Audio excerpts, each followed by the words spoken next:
Welcome to the Madison Miller Podcast. Today is Tuesday, July 12th, 2022. Today I'm going to go over yesterday's baseball games, look ahead to today's game. Same with NBA Summer League. Wnba resumes tonight. After the All-Star break, we have a Major League Soccer game tonight. My first Major League Baseball mock draft. Not going to do many of those, but we'll wing them throughout the week. News and notes and best bet. We'll start baseball. We'll go over the games from yesterday, look ahead to a much busier slate today. Doubleheader game 1, Royals over the Tigers 3-1, Royals 33-52, Tigers 36-50. Pirates over the Marlins 5-1, best bet was a loser. Pittsburgh 37-50, Miami 41-44. Rays over the Red Sox 10-5, so a letdown spot for the Red Sox. Very predictable. That should have been best bet, the Rays as a home dog. They're 46-40. Boston's 47-40. Guardians over the White Sox 8-4. The Guardians 42-42. They're 500. The White Sox are 41-44. Cardinals over the Phillies 6-1. The Cardinals 47-42. The Phillies are 46-41. Mets over the Braves 4-1. Mets are 54-33. Atlanta 54-36. Rangers over the Athletics 10-8. Thought about that for best bet that over. Texas did it by themselves. They're 40-44. Oakland's 29-59. Royals over the Tigers 7-3 in doubleheader game 2. KC 32-52 or 34-52. Detroit's 36-51. Padres over the Rockies 6-5. Padres 50-38. Rockies 38-49. So I was considering that under for best bet. That won by 1 run. And the D-backs over the Giants 4-3. D-backs 39-48. San Francisco 43-42. All right, now today's games. Doubleheader game 1, 1 o'clock. You have the White Sox and the Guardians. Davis, Martin, and Shane Bieber. This is makeup from April 18th. I assume the Guardians are pretty big favorites because of Shane Bieber pitching. Yep, minus 156. White Sox plus 132. Over under 8. Overs minus 115. Unders minus 105. White Sox plus 1/2 is minus 162. Guardians minus 1/2 is plus 134. This is a hard one, but I'm going to go first half. First half run line. I like the Guardians minus 1/2, minus 114. Let's go with that. Kind of like that one. 6:30 Pirates Marlins. Chris Stratton and Daniel Castano. Miami's favorite 148. Pittsburgh's plus 126. Over under 8. Overs minus 114. Unders minus 106. Pittsburgh plus 1/2 is minus 162. Marlins minus 1/2 is plus 134. I like the over. Chris Stratton's no good. 7 o'clock Reds Yankees. Graham Ashcraft and Garrett Cole. Yanks minus 330, Reds plus 265, over under 8.5, minus 110 each way. Reds plus 1/2 is plus 136, Yankees minus 1/2 is minus 152. I'm going with the over. Yankees are doing this by themselves. No doubt about it. I'm going to go on a limb. I think, not only do I think the Yankees go over by themselves, I wouldn't be shocked if Cole is flirting with a no-hitter again. The Reds are so bad. I mean, they barely beat the Mets that day. Max Scherzer came back, then the Reds are in for a rude awakening tonight against Garrett Cole. An angry Garrett Cole. You don't want to face angry Garrett Cole. I'm taking the over because I think the Yankee offense does it alone. But Garrett Cole, take all of his good props, like over strikeouts, under runs given up, under hits, all that fun stuff. Garrett Cole's going to be amazing tonight. Mariners, Nats. Chris Flexen, Josiah Gray. Mariners minus 120, Nats minus 106, over under 9.5, overs minus 108, unders minus 112, Mariners minus 1/2 is plus 132, Nats plus 1/2 is minus 160. I'm really surprised that this is close like the gambling is. ESPN Analytics is 51-2 Mariners, 48-8 Nats. Mariners are slight favorites over the Nats too. But for the game, I'm going to go with the over. Phillies, Blue Jays. Andrew Bellotti, and we know is going for Toronto. And that line is not up. I would bet my heart and soul on the Blue Jays in this game. I'd parlay them with the Yankees and a couple other favorites in a moneyline parlay. No JT Realmuto for the series for the Phils. That's a big loss. Red Sox Rays. Chris Sale making his season debut against Corey Kluber. Red Sox minus 120, Rays plus 102 over under 7.5, minus 105 is over. Or minus 102 is the over, unders minus 120. Red Sox minus 1.5 is plus 146, Rays plus 1.5 is minus 78. I'm going with the Rays. They're favored on ESPN Analytics, 54%. And Chris Sale hasn't pitched in so long. I'm going with the Rays. That's a no-brainer to me. Game 2, doubleheader, White Sox Guardians. Dylan Cease and Connor Pilkington. White Sox minus 168, Guardians plus 142, over under 8.5, overs minus 104, unders minus 118. Guardians plus 1.5 is minus 118, White Sox minus 1.5 is minus 102. I'm going to go with the Guardians run line, plus 1.5 at minus 118. I don't think the White Sox are going to blow out the Guardians. Guardians will either lose by 1 or win outright. 7:20, Mets Braves. David Peterson and Spencer Strider.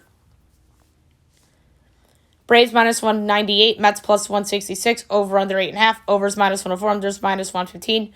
Mets plus 1.5 is minus 134, Braves minus 1.5 is plus 112.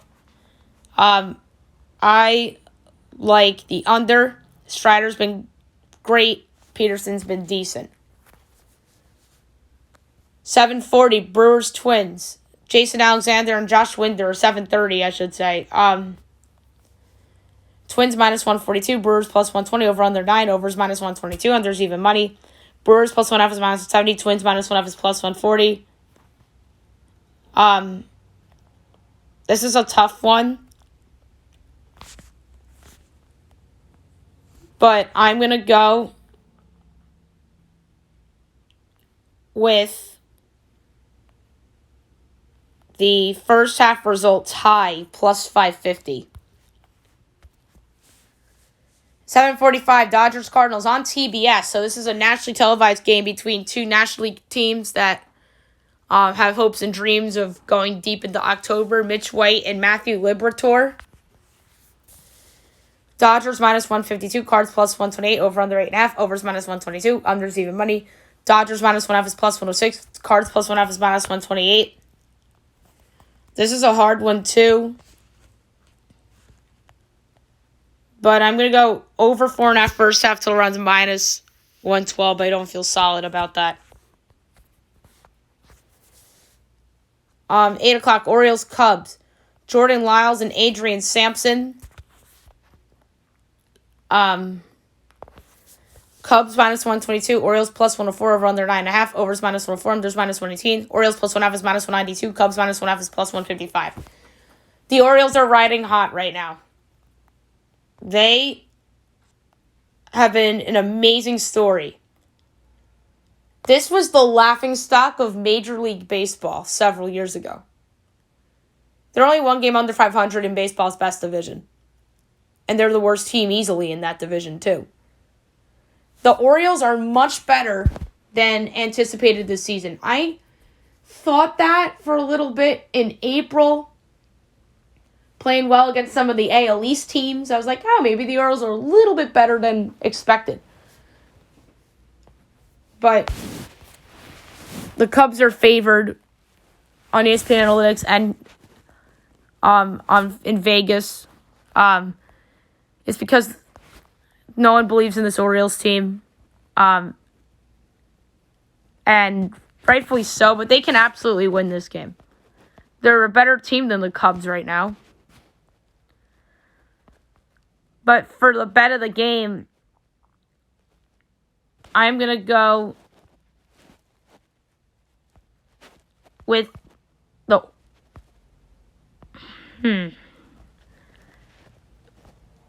first half.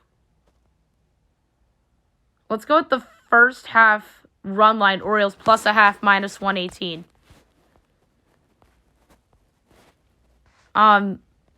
A's Rangers. James Kaprielian and Glenn Otto. Texas is minus 178. Oakland's plus 150, over under 8.5. Overs minus 122. Unders even money. A's minus 1/2 is A's plus 1/2 is minus 130. I said that wrong. Rangers minus 1/2 is plus 108. I don't think the Rangers should be that big of a favorite. So there's some value on Oakland at plus 150. I'm going to go with it. I'm going to take Oakland to win. Texas should not be that big of a favorite. And analytics is giving the A's a chance, too. They're like over 42% to win. Tigers, Royals, Bayo, Brisky, and Chris Bubick. Royals minus 124, Tigers plus 106, over under 9, overs minus 102, unders minus 120. Tigers plus 1.5 is minus 188, Royals minus 1.5 is plus 155. I'm going with the over. I like this number better at 8.5, but I'm going with the over. 8:30, Padres, Rockies, Mike Clevenger, and Austin Gomber. Padres minus 142, Rockies plus 120, over under 11.5, overs minus 105, unders minus 115. Padres minus 1.5 is plus 105, Rockies plus 1.5 is minus 126. I'm going with the under. 11.5 is too high. 9:30, Astros, Angels, Luis Garcia and Noah Syndergaard. Astros minus 124, Angels plus 106, over under 8.5, minus 110 each way. Astros minus 1.5 is plus 128, Angels plus 1.5 is minus 154. I like the over. Noah Syndergaard has not been that great of late. I think the Astros can do it by themselves.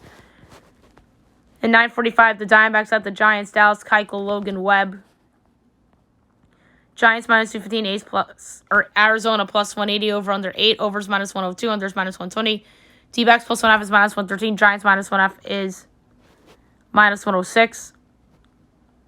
I still like the Giants run line. Minus 1.5 at minus 106. 82.1 according to Espn Analytics. And their run line's only minus 106. I know the Giants have underachieved this year, but I like them in the spot on the run line. Dallas Keuchel is washed. Alrighty, now move on to the NBA Summer League. We will recap yesterday's games and look ahead to today's games. Pelicans over the Hawks, 101-73. Trey Murphy had 30, and Justin Tillman, 14 and 6 boards. That game was from Cox. From Thomas and Mack, Rockets over the Spurs, 97-84. Tari Easton had 22 points, 10 boards, and Malachi Branham had 20. From Cox, Celtics over the Bucks, 111-109. This was an entertaining game. Matt Ryan, 23 points for Boston, and former Seton Hall star Sandro Mamushkinvili, 28 points, 9 boards. From Thomas and Mack, Thunder over the Magic, 84-81. This was also a good game.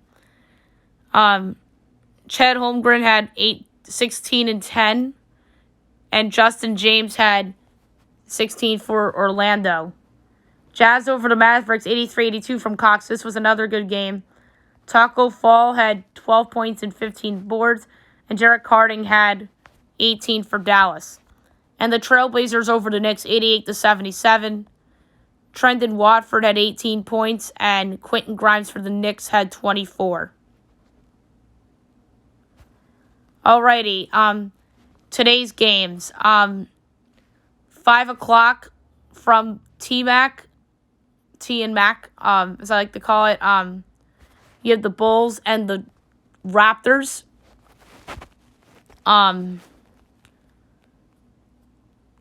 Let's see here. Here we go. Raptors 3.5-point favorites. Totals 176.5. This is a tough one, but I like the under. 6:30 ESPN2 from Cox. Grizzlies Nets. Nets favored by 1.5. Totals 172.5. I'm taking Memphis plus 1.5 and minus 102 straight up. 7 o'clock from T and Mac. Hawks Heat. Heat favored by 5.5. Totals 170.5. I like the over. 9 o'clock, ESPN 3 from Cox. Pistons, Pacers. Pacers favored by 1.5, totals 176.5. I like the Pistons plus 1.5 and plus 116 straight up. I just like the Pistons summer roster better. 9 o'clock, ESPN finals rematch in the Summer League. The Celtics and the Warriors, but none of the players in the finals, other than Kuminga and Moody, but they barely played in the finals. From T and Mac, the Warriors are favored by 4.5, totals 179.5. I'm laying it with Golden State. 11 o'clock ESPN from T and Mac, Lakers Clippers. Clippers favored by 3.5, totals 170.5. Tough one, but I like the over. And 11 o'clock from Cox, Suns Mavs. Mavs favored by 1.5, totals 177.5. I like the under. All right, the WNBA. The league resumes tonight after the short All-Star break. We have several games to touch on. 3 o'clock on Facebook, you have the Wings and the Storm. The Storm are favored by 8.5, totals 161.5. I like the over. 7 o'clock, you have the Aces and the Liberty from Barclays Center. The Aces are favored by 6.5, totals 170.5 or 173.5. I love the Liberty plus 6.5 minus 102. I think they're a good bet to win outright too. Plus 240 they are to win outright. I really do like the Liberty. And I think the Liberty are live to win outright. 8 o'clock, you have the Dream in the Sky. The Sky are favored by 8.5, totals 163.5. I like the over.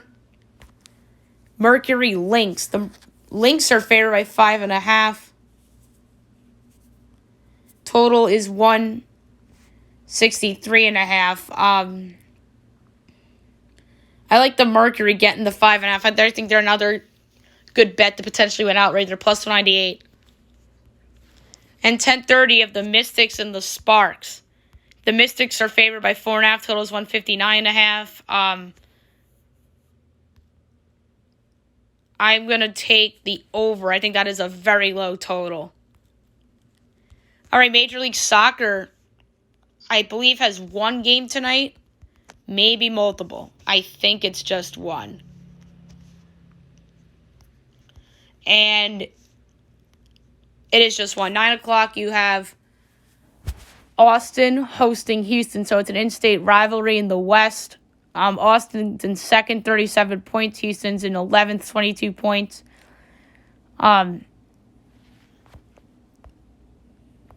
Austin is minus 120. Houston's plus 260. Draws plus 270. I'm going to go with over 3.5 goals plus 162 for the bet for this game. Austin could just flat out score. I think this could be over 3 goals for sure. All right, now I'm going to do my first MLB mock draft of the year. I'm only going to do 4 of them, amazingly enough, because the draft is on Sunday during the All-Star break. Yes, it begins Sunday the 17th and it ends Tuesday the 19th during the All-Star break. So without further ado, here's my first MLB mock draft of the year. Number 1, the Baltimore Orioles. Drew Jones, outfielder, Wesleyan High School, Georgia. Jones is easily the best player in this draft class, and the Orioles would be happy to add him to their collection of young talent. Jones has the ability and upside to be an all-star caliber player in the big leagues like his father, Andrew, was. 2, the Arizona Diamondbacks. Jackson Holliday, shortstop, Stillwater High School, Oklahoma. The Diamondbacks go with who is arguably the second best player in this draft in Holliday. He may not be a fast developer in the minors, but they will likely get a start here with Holliday. 3, the Texas Rangers. Kevin Parada, catcher, Georgia Tech. I feel very strongly about college catchers and how they usually turn into great players, so I love this pick for the Rangers. Parada's defense is not strong as the likes of Adley Rutschman or Buster Posey due to his fringy arm, which hurts his throwing accuracy, but they could always move him to DH or another position. 4, the Pittsburgh Pirates. Brooks Lee, shortstop, Cal Poly. The Pirates are aiming for college bats apparently, and Lee would be a nice pick here. In any other year, Lee could have been the top overall pick due to his improvement the past few seasons in college. Number 5, the Washington Nationals. Elijah Green, outfielder, IMG Academy, Florida. The Nationals are a team in this draft that simply has to go with the best player available. Green has a ton of upside, but questions about his hit tool can use or can cause him to slip in this draft. 6, the Miami Marlins. Tamar Johnson, second baseman, Mays High School, Georgia. Johnson falling here to Miami could be an absolute steal. Johnson is the best pure hitter in this draft class, and the sole reason why he likely won't go first overall is due to his suspect defense. 7, the Chicago Cubs. Cam Collier, third baseman, Chipola, JUCO. The Cubs are another team that has to go with the best player available with their selection here. Collier is one of the draft's more intriguing players as he is still 17 years old and showed upside in the Cape Cod League. 8, the Minnesota Twins. Jacob Barry, outfielder, third baseman, LSU. This match with the Twins and Barry feels very realistic. Barry's bat can play anywhere, but the question is what position he'll end up at long term. 9, the Kansas City Royals. Justin Crawford, outfielder, Bishop Gorman High School, Nevada. The Royals are a wild card come time for the draft this weekend. Crawford is a fast-rising prospect, and scouts in the industry have been raving about his potential. 10, the Colorado Rockies. Gavin Cross, outfielder, Virginia Tech. The Rockies are a team I feel need to go with the pitcher for their pick, but the position player talent at this point of the draft is much superior. Cross really showed out with Team USA last summer, and there's a chance Cross goes before this. 11, the New York Mets. Jet Williams, shortstop, Rockwall Heath High School, Texas. With their first of 2 first-rounders, I have the Mets taking the talented shortstop. Williams is great with his bat-to-ball skills and has good speed, and that may have him get draft higher. 12, the Detroit Tigers. Jace Jung, second baseman, Texas Tech. Jung will gather a ton of attention on draft night because of how successful his brother was in college. He hit the tear off the ball a majority of this past season in college, and he can absolutely go into the top 10. 13, the Los Angeles Angels. Brock Porter, right-handed pitcher, Orchard Lake St. Mary's High School, Michigan. It's hard to imagine that it would take until this late until a pitcher is drafted. Porter has tremendous upside and would immediately become the top pitching prospect in the Angels system. 14, the New York Mets. Dylan Lesko, righty, Buford High School, Georgia. This would be a very interesting pick for the Mets here for a ton of reasons. Lesko is coming off Tommy John surgery and also has a Vanderbilt commitment, so it would be ironic of the Mets to take Lesko and only for him to end up going to college. Just like Kumar Rocker last year.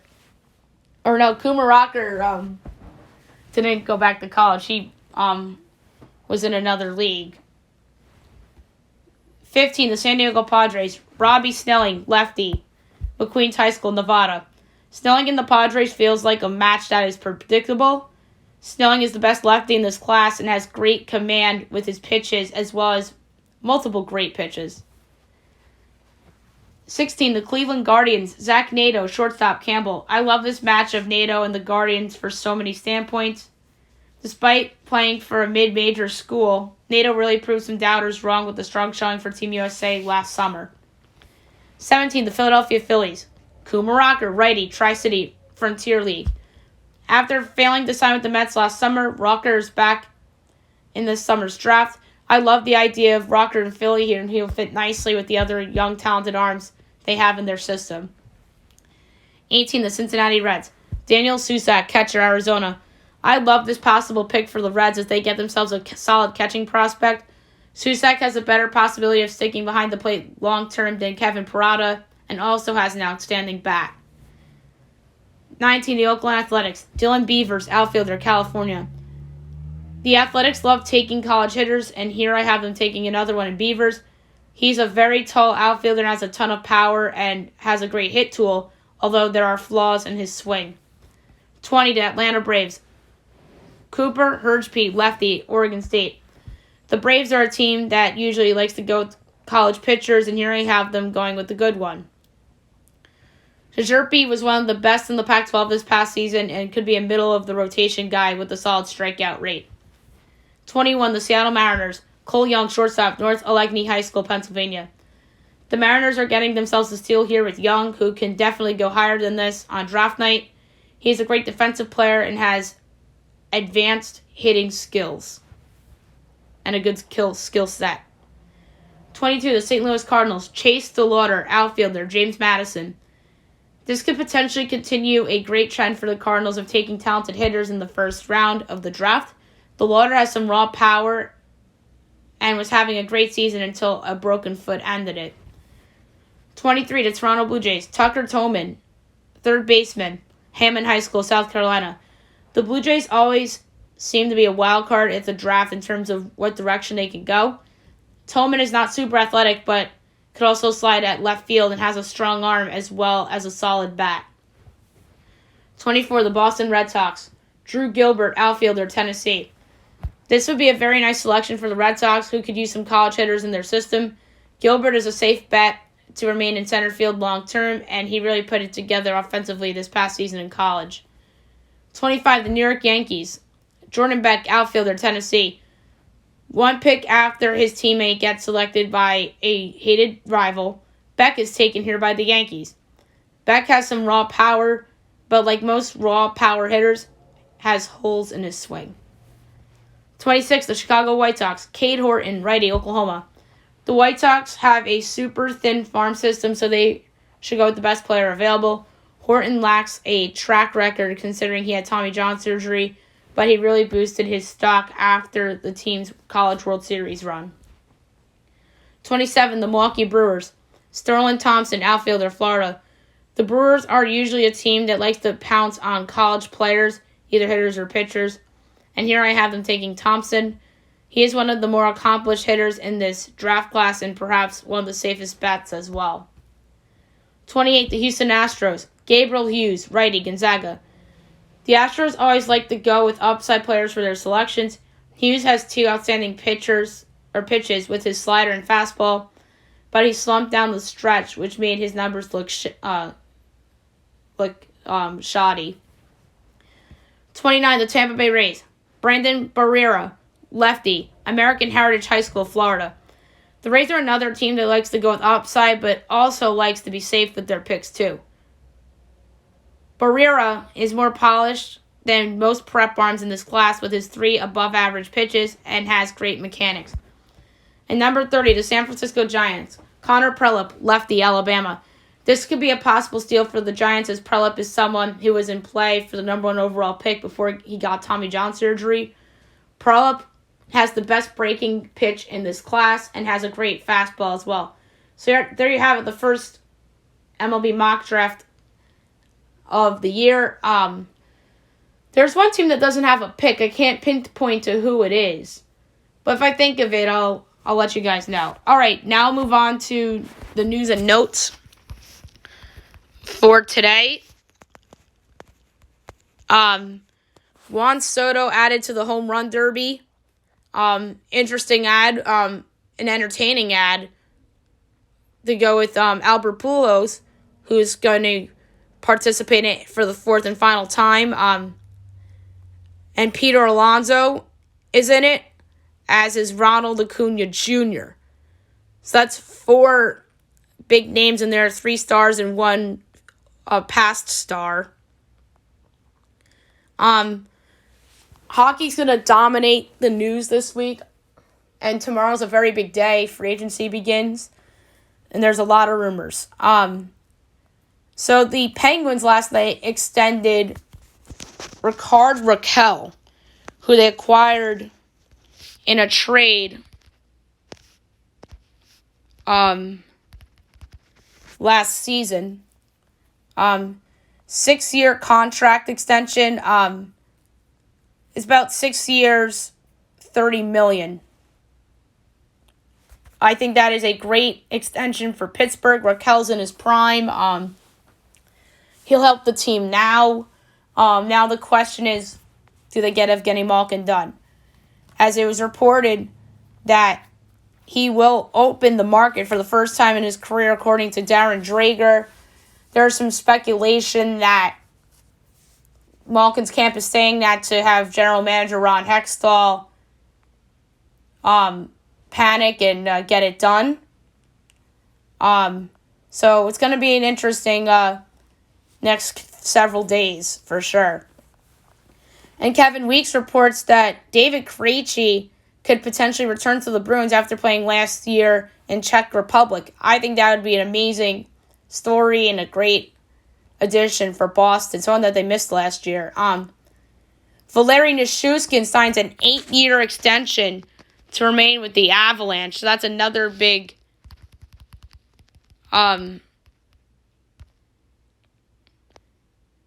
contract extension.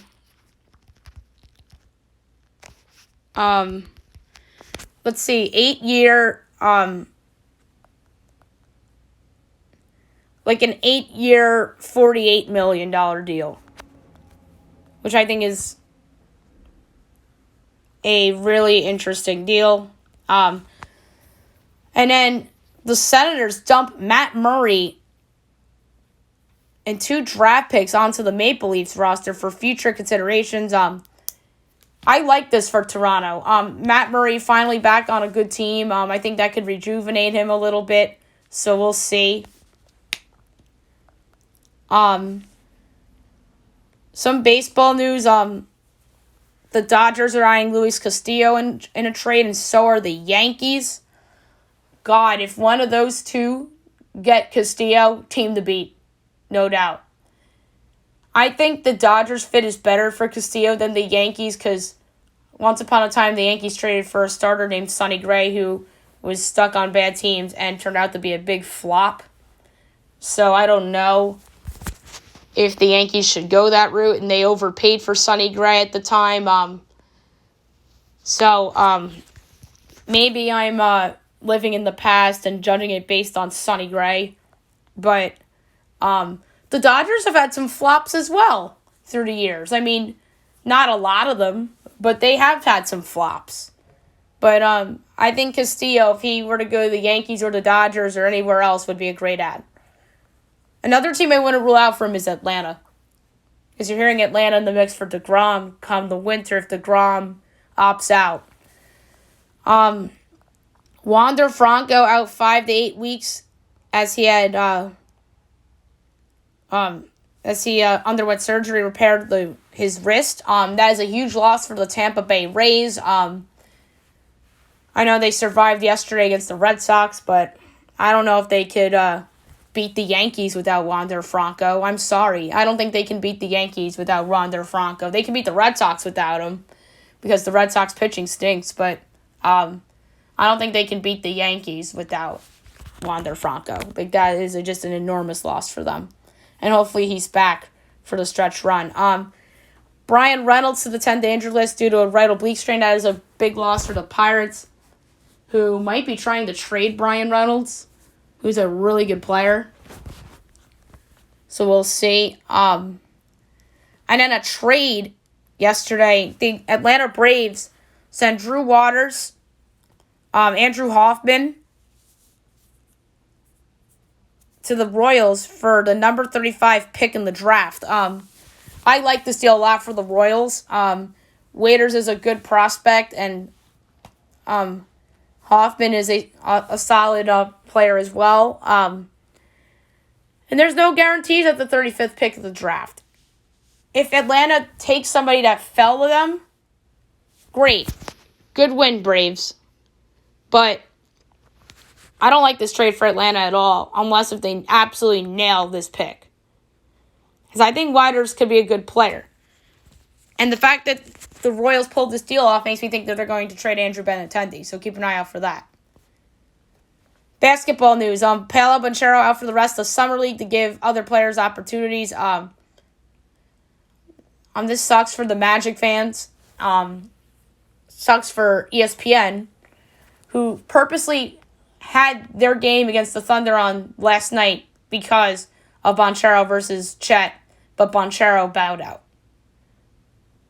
But that was still a good game, though, even without Banchero. If Banchero played, the Magic probably win last night.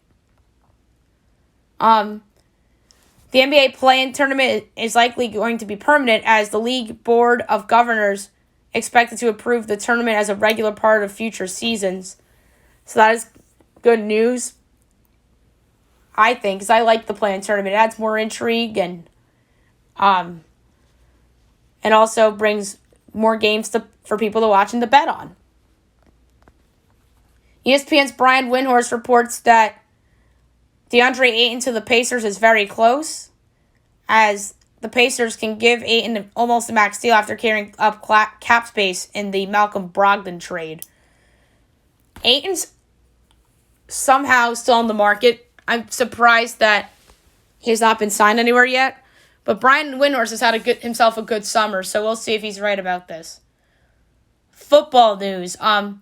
The Seahawks have talked with the 49ers about Jimmy Garoppolo. This is a surprise to me, as Seattle's done its film work on Garoppolo amid trade rumors. So I think they're doing this to keep DK Metcalf and some of their other players happy, to remain competitive in that division.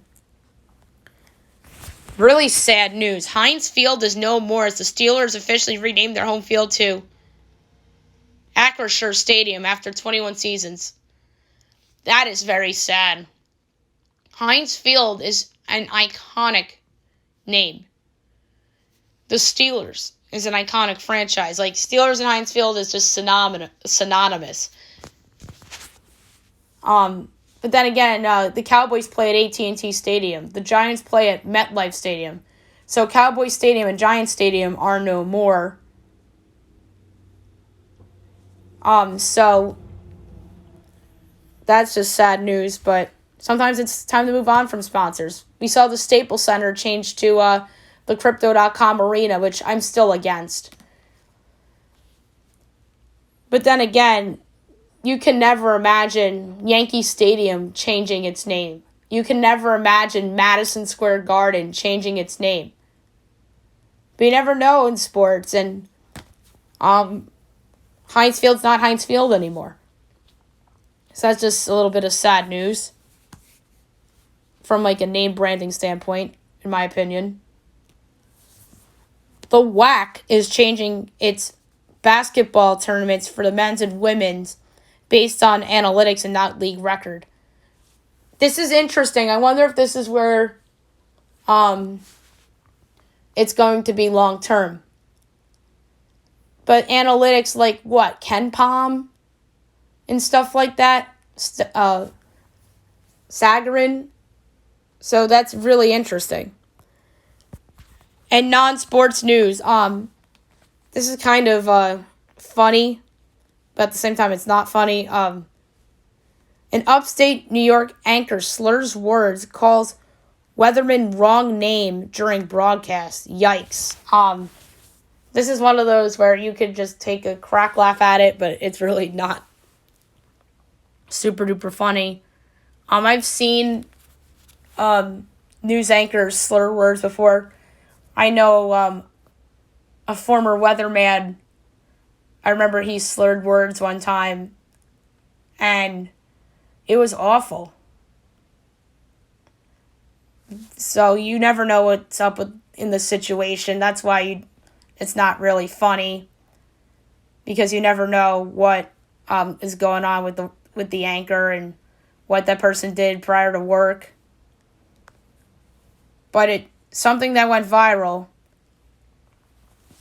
And last but not least, my best bet of the day, brought to you by FanDuel. There's a few that stood out to me. Obviously, yesterday's was a loser. The Pirates-Marlins game, the Marlins did not do their part. I'm going to lay a half unit on under 11 between the Padres and the Rockies. Neither of these pitchers are awful. If anything, the bullpens will blow this, but I think Clevenger and Gomber will pitch well. I think this could be like a 5-4 game, so I like under 11, minus 105 between the Rockies and the Padres. All right, so that's it for the show today. I'll be back tomorrow with another MLB Mock Draft. I'm going to give out my pick for the Open. And yes, the one and only Tiger Woods will be in this tournament. So that is wonderful news. As they're out in the UK. So that's something to look forward to. And then obviously news and notes and everything that's going around in sports and pop culture. So I hope you guys have a great day, everyone.